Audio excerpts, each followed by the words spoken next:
पता नहीं रोज रोज मुझे मछलियाँ कम क्यों मिलती हैं, जबकि हरिया तो रोज मुझसे ज्यादा मछलियाँ पकड़ कर लाता है। नहीं नहीं, आज मैं भी ज्यादा मछलियाँ पकड़ कर लाऊंगा, चाहे मुझे कितने भी गहरे पानी में क्यों न जाना पड़े।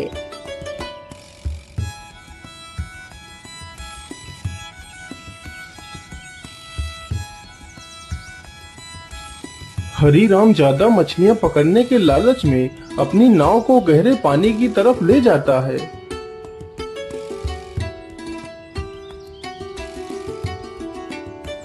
हाँ हाँ, अब मैं ज्यादा गहरे पानी में आ चुका हूँ।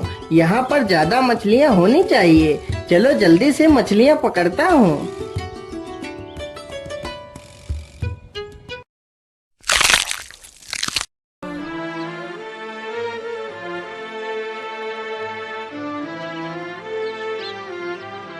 अरे वाह वाह, आज तो पहली बार मैंने इतनी सारी मछलियाँ एक बार जाल फेंकने से पकड़ी हैं। वाह वाह, आज तो मैं बाजार में ढेर सारे पैसे कमाऊंगा। हरीराम इतना कह ही रहा था कि तभी वहाँ पर एक सींग वाली मछली आ जाती है और हरीराम की नाव पर जोर से अपने सींग से वार करती है, तो हरीराम की नाव में छेद हो जाता है। बाप रे बाप, इतनी बड़ी मछली! भाग लो हरीराम, नहीं तो आज समंदर में ही तुम्हारी समाधि बन जाएगी। हरीराम जल्दी जल्दी से अपनी नाव को बाहर की ओर लाता है। बाहर लाते लाते उसकी नाव में काफी पानी भर जाता है, जिसके कारण उसकी नाव डूब जाती है। वह मुश्किल से खुद की ही जान बचा पाता है। राम राम राम राम, आज तो मरते मरते बचा, लेकिन मेरी नाव तो डूब गई है। अब मैं मछलियाँ कैसे पकड़ूंगा? ऐसे तो मैं भूखों मर जाऊंगा। नहीं नहीं, मुझे जल्दी ही एक दूसरी नाव बनानी होगी। मैं कल सुबह ही जंगल जाकर एक अच्छी सी लकड़ी ढूंढ कर लाऊंगा और अपनी नाव बनाकर मैं फिर से मछलियाँ पकड़ूंगा।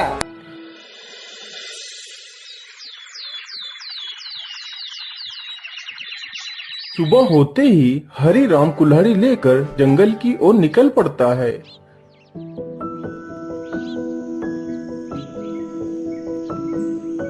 कौन सा पेड़ काटूं, कुछ समझ नहीं आ रहा। कोई पेड़ तो इतना मोटा है और कोई पेड़ तो इतना पतला है। मेरी नाव के लायक तो कोई पेड़ मुझे दिख ही नहीं रहा है।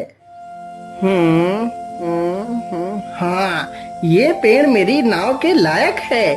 चलो मैं इसे ही काट लेता हूँ। उसी पेड़ पर एक चिड़िया ने अंडे दिए होते हैं। हरीराम जैसे ही कुल्हाड़ी उठाकर पहला वार उस पेड़ पर करता है।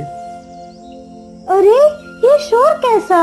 मुझे लगता है कोई मेरे इस पेड़ को काट रहा है।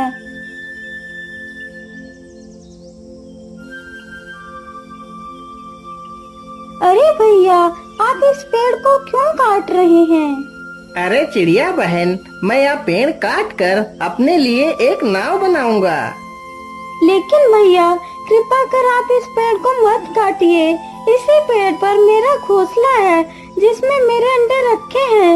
यदि तुम इस पेड़ को काट दोगे तो मेरे अंडे नीचे गिरकर टूट जाएंगे और मेरा घर बर्बाद हो जाएगा। कृपा कर आप कोई दूसरा पेड़ काट लीजिए। अरे अरे, माफ करना चिड़िया बहन, मुझे पता नहीं था कि आपका घोंसला इसी पेड़ पर है। नहीं तो मैं इस पेड़ को कभी नहीं काटता। चलो चलो, मैं कोई दूसरा पेड़ काट लेता हूँ। हरीराम फिर से दूसरा पेड़ ढूंढने लगता है। अरे बाप रे बाप, मुझे लगता है बहुत जोर की बारिश आने वाली है। तभी जोरदार हवाओं के साथ बारिश होने लगती है। अरे राम राम राम, या तो बहुत जोर की बारिश आ गई। अब कहाँ छिपूं मैं? मुझे लगता है वहाँ पर कोई झोपड़ी है। चलो चलकर देखता हूँ।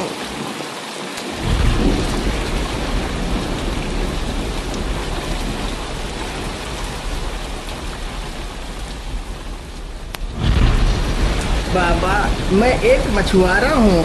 आज मैं इस जंगल में एक लकड़ी काटने के लिए आया था, जिससे मैं अपने लिए एक नाव बना सकूं। लेकिन लकड़ी तो मुझे मिली नहीं। तभी जोर जोर से बारिश होने लगी। कृपा कर मुझे आज रात भर के लिए अपनी झोपड़ी में रुक जाने दीजिए। सुबह होते ही मैं यहाँ से चला जाऊंगा। ठीक है बेटा, तुम अंदर आ जाओ। जैसे ही हरिराम अंदर जाता है तो देखता है एक बूढ़ी महिला खाना बना रही है। हरिराम चुपचाप जाता है और कोने में पड़ी एक चटाई पर लेट जाता है। तभी वह बुढ़िया उस बूढ़े व्यक्ति से कुछ कहती है। ऐसा लग रहा था जैसे कि वह दोनों हरिराम से कुछ छुपा रहे हों। अरे अरे, यह दोनों आपस में क्या बात कर रहे हैं? मुझे लगता है यह दोनों मुझसे कुछ छिपा रहे हैं। मुझे यह पता लगाना ही होगा, आखिर ये दोनों मुझसे क्या छिपा रहे हैं। हरिराम यह सब कुछ सोचने लगता है और चुपचाप सोने का नाटक करता है। अरे भाग्यवान, मुझे लगता है यह आदमी सो गया है। चलो पहले मैं जाता हूँ और फिर तुम बाद में आ जाना। ठीक है, तुम पहले चलो, मैं बाद में आती हूँ। इतना कहकर बूढ़ा व्यक्ति अपने संदूक के पास जाता है और उसमें से एक टोपी निकालता है और अपने सिर पर रख लेता है। गीली गीली छू, उड़ जा तू। इतना बोलते ही वह बूढ़ा व्यक्ति गायब हो जाता है। इसी प्रकार वह बूढ़ी महिला भी संदूक के पास जाती है और अपने सिर पर एक टोपी रख लेती है। गिले गिले छू, उड़ जा तू। इतना बोलते ही वह बूढ़ी महिला भी वहाँ से गायब हो जाती है। यह सब देखकर हरिराम सक्का बक्का रह जाता है। अरे बाप रे बाप, ये मैं क्या देख रहा हूँ? ये दोनों कहाँ चले गए? हरिराम तुरंत ही संदूक के पास जाता है। अरे ये क्या? इस संदूक में तो एक और टोपी रखी है। तो क्या इसी टोपी की मदद से ही वह दोनों गायब हो गए हैं? चलो मैं भी इस टोपी को लगाकर देखता हूँ। मैंने टोपी तो पहन ली। चलो अब जल्दी से वह मंत्र बोलता हूँ। क्या बोला था उन दोनों ने? हाँ, गिली गिली छू, उड़ जा तू। जैसे ही हरिराम यह मंत्र बोलता है वह तुरंत गायब हो जाता है और वह एक राजमहल में पहुंच जाता है। तो देखता है बूढ़ी महिला और वह बूढ़ा व्यक्ति उसी महल में बैठकर खाना खा रहे हैं। हरिराम को वहां पर देखकर दोनों हैरान रह जाते हैं। चलो चलो भाग्यवान, जल्दी से हम सारे बर्तन अपनी झोली में डालकर यहाँ से निकल लेते हैं। वह दोनों राजा के घर से सोने व चांदी के बर्तन की चोरी करके उन्हें गरीबों में बांट दिया करते थे। दोनों जल्दी से कुछ बर्तन अपनी झोली में रखते हैं और वहाँ से चले जाते हैं। अरे वाह, क्या बात है! चलो मैं भी जल्दी से कुछ बर्तन उठा लेता हूँ। लेकिन इतनी जल्दी भी क्या है? चलो थोड़ा सा स्वादिष्ट भोजन का आनंद लिया जाए, फिर आराम से चला जाएगा। इतना सोचकर हरिराम खाना खाने लगता है। अरे वाह, खाना तो बहुत स्वादिष्ट था। ऐसा स्वादिष्ट खाना तो मैंने अपने जीवन में पहली बार खाया है।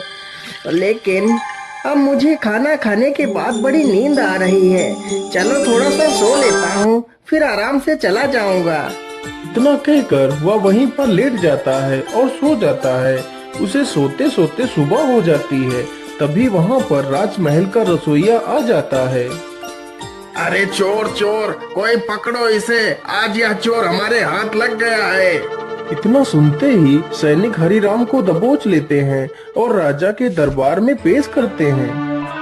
महाराज, मुझे छोड़ दीजिए। मैंने आपके घर में कोई चोरी नहीं की है। मैं चोर नहीं हूँ, मैं तो एक मछुआरा हूँ।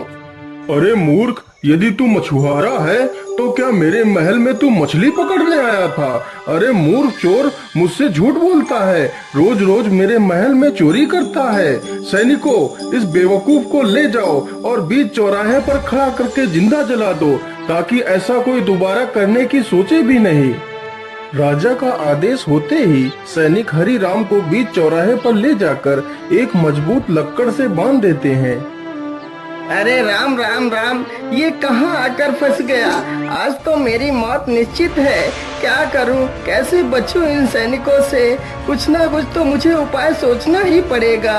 हाँ महाराज, आप मुझे मारने के लिए तो तैयार ही हैं और कुछ ही देर में मुझे मार भी डालेंगे। इसीलिए महाराज, मेरी आखिरी इच्छा पूरी कर दीजिए। हाँ हाँ, क्यों नहीं, बोल तेरी आखिरी इच्छा क्या है?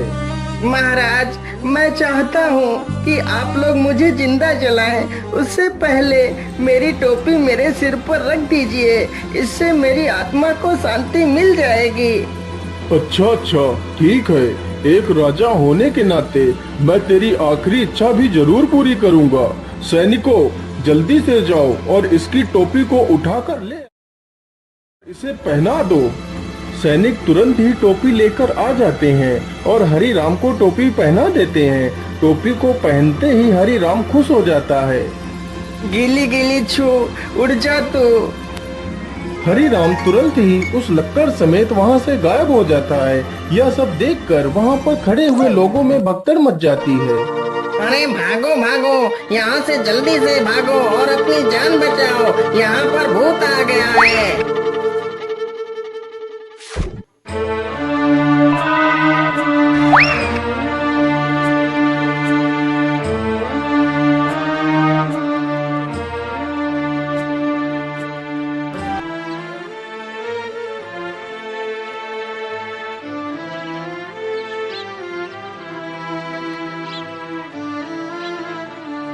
अरे ये मैं कहाँ आ गया हूँ? मुझे लगता है मैं अपने गांव वापस आ गया हूँ। अरे हरी राम भाई, आपको ये क्या हो गया? आपकी ये हालत कैसे हुई? आप तो इतने दिनों से मछलियाँ भी पकड़ने नहीं आए। अरे हरिया भाई, इतने सारे सवाल बाद में पूछ लेना, पहले मुझे इस रस्सी से खोल दो। हाँ हाँ, क्यों नहीं हरी राम भाई, मैं अभी आपको रस्सी से खोल देता हूँ।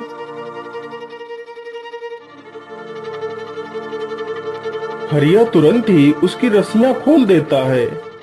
अरे वाह वाह, जिस लकड़ी की मुझे तलाश थी वह तो मुझे मिल गई। चलो अब इसी लकड़ी से ही अपनी नाव बनाऊंगा। इस प्रकार हरि राम लकड़ी को उठाता है और दोनों वहाँ से चले जाते हैं।